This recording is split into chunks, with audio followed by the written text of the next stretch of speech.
Grabe ang Pinoy power at Gilas history. Justin Brownlee na antig sa ginawa ng mga Pinoy after ng kanyang heroic Gilas performance. At Gilas gumawa ng history kahit natalo sa semis ng OQT. Pero bago natin pag-usapan, palike naman ang ating video bilang suporta.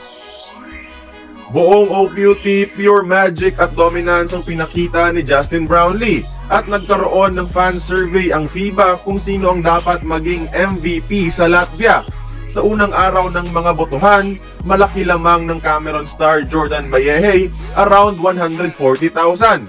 Pero dahil gusto nating mga Pinoy na mag-give back at magpasalamat sa nagawa ni Brownlee sa Gilas, sa huling araw ng OQT, merong 1,776,000 votes sa JB sa number 1 at sa number 2, nakalusot pa nga si Kai Sotto with over 1 million at si Bayehe nasa 900,000 na lang, making Brownlee the fan vote MVP in Riga, Latvia.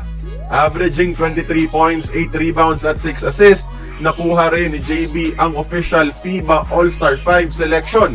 Kasama niya sina Jeremiah Hill, Richard Lomas, Mendiel at Caboclo.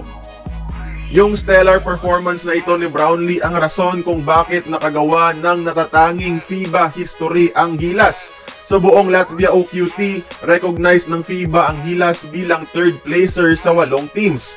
Hetong OQT honors na lang ang kulang sa historic achievement ng Gilas.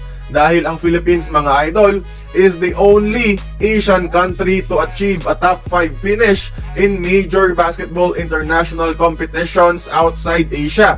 Una sa 1936 Berlin Olympics as a 5th placer, still highest by an Asian team in history.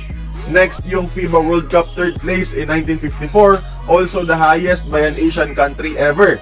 Tapos yung icing on the cake, ang 3rd place finish sa FIBA OQT. Nakalain nyo, sa buong Asia tayo lang nakagawa ng ganyang klaseng history, mga idol.